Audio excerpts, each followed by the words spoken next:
What is a protective system? Now, a protective system is basically a circuit that prevents any type of fault from spreading around the rest of the circuit. Okay, suppose a fault happens at some point of a circuit, and if you just leave it as it is, this fault will travel and will damage the entire circuit. So that will eventually, damage everything, and you would have to just, repair it at a very very high price. I don't think you will want that. So you want any damage to be localized at a point and not to spread around. That is why you need a protective system. Now, as you can see, this diagram, this is extremely important, and this is basically the fundamental diagram of all the protective system. You have to understand this in order to understand what is a relay, what is a circuit breaker. Let's begin. So as you can see, there's a bus bar here. So under normal condition, current flows through this bus bar very easily, and as it moves down through this circuit breaker, it passes on to this current transformer and then moves. Now this amount of current is not sufficient in order to excite this current transformer. But whenever using a faulty condition, this current that we are talking about has a massive value. Under this massive value, when the current passes down through the circuit breaker, it goes through this current transformer, and as a result, this current transformer gets energized. As the primary of current transformer get energized, the secondary will also get energized.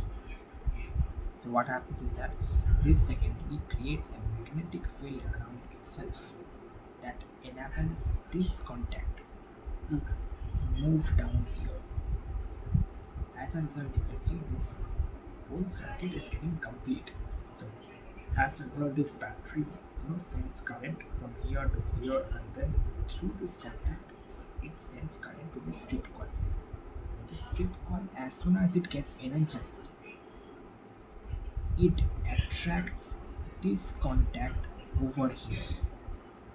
As this contact gets attracted over here, this circuit gets completely open, and now this faulty current can't move through here.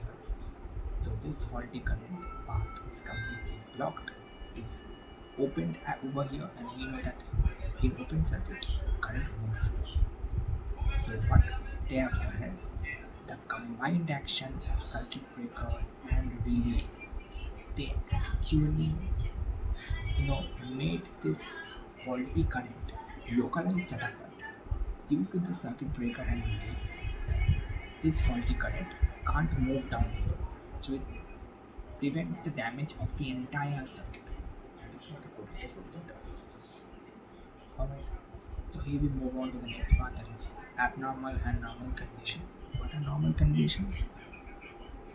Basically, suppose a circuit is working properly and you measure the current with the help of an ammeter, and you measure voltage with the help of a voltmeter. What you will see is there are some sort of values of current and voltage that you will get. Those values are the normal conditions. Okay. What is an abnormal condition? Suppose there is a short circuit happening in the circuit, or suppose the circuit has not open circuit.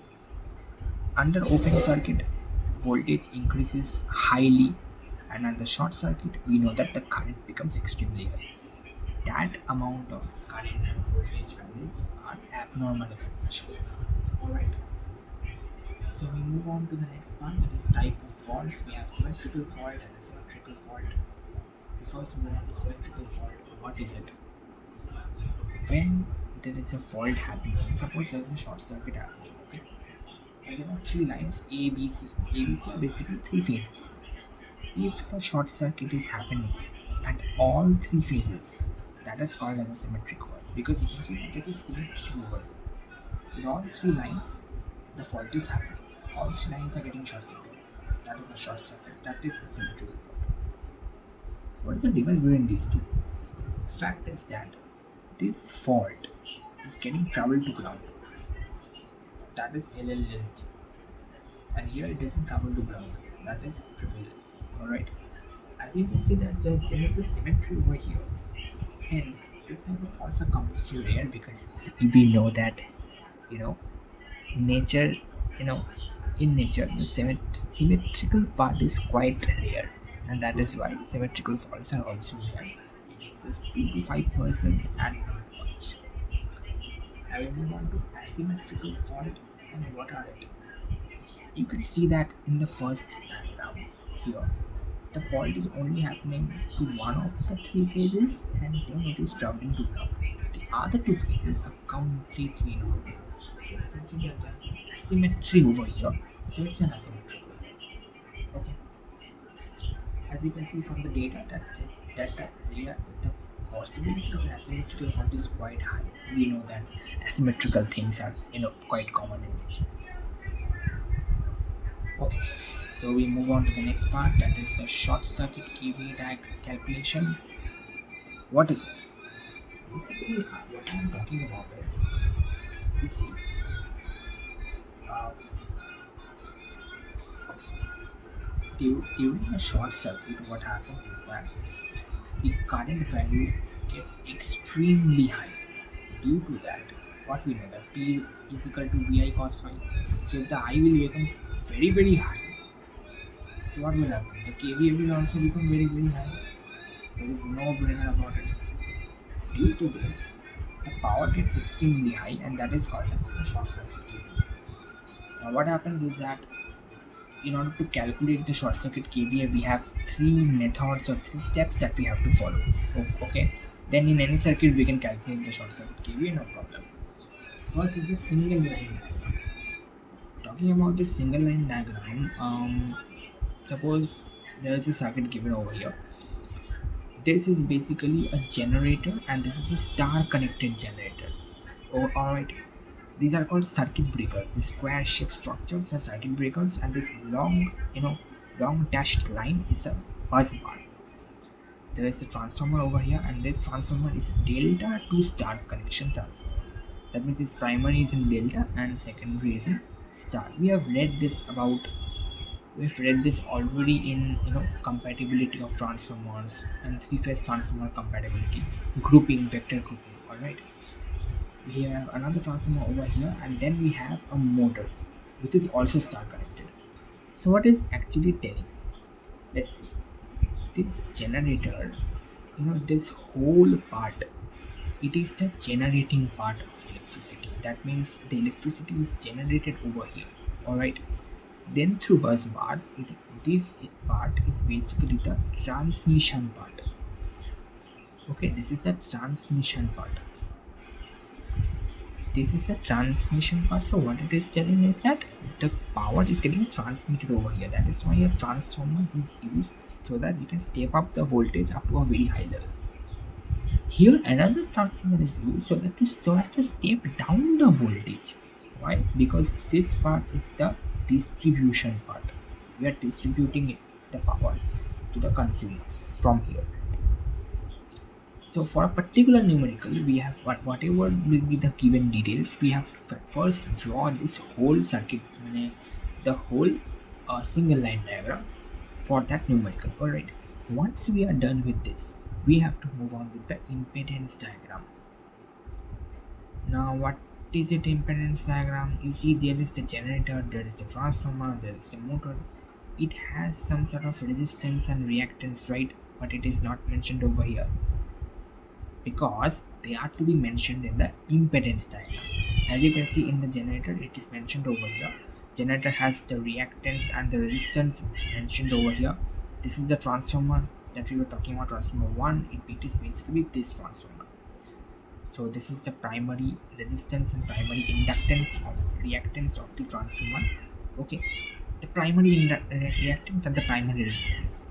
This part is basically the magnetizing resistance, the no load resistance and the no load inductance of the transformer. From here the magnetizing current would pass, and this is solely to to energize the core of the transformer.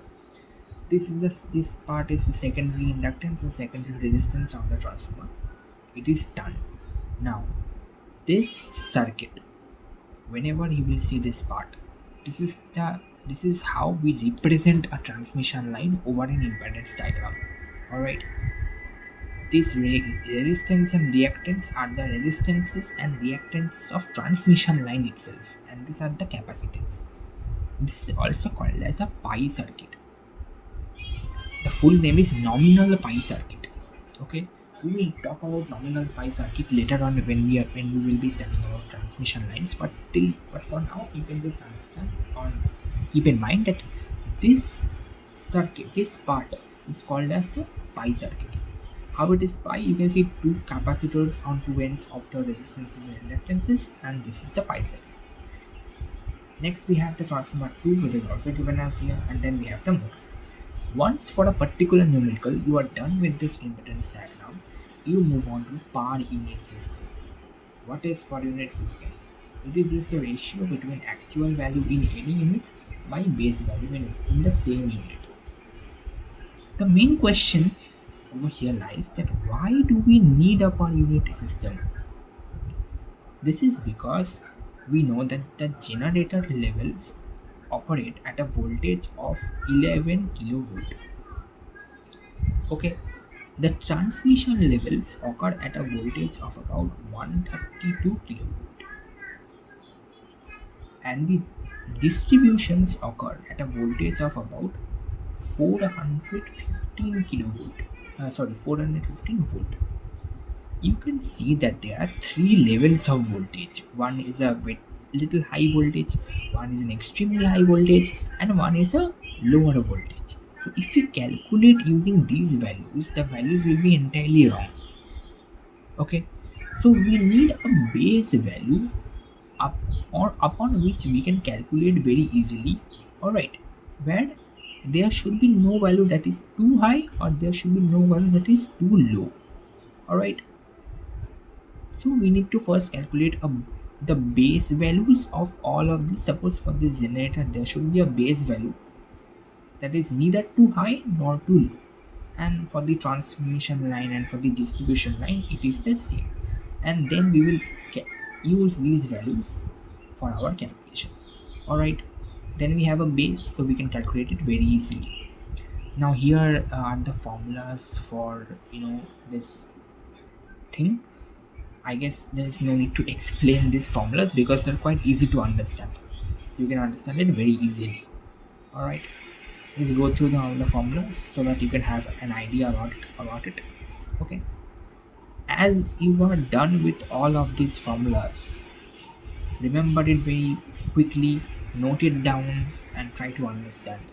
In the next class, we will further understand about the numericals. I'll be helping you all to to solve the numericals very well. Okay, goodbye for now. If you have any questions, ask me. I'm sure I'll be able to solve it.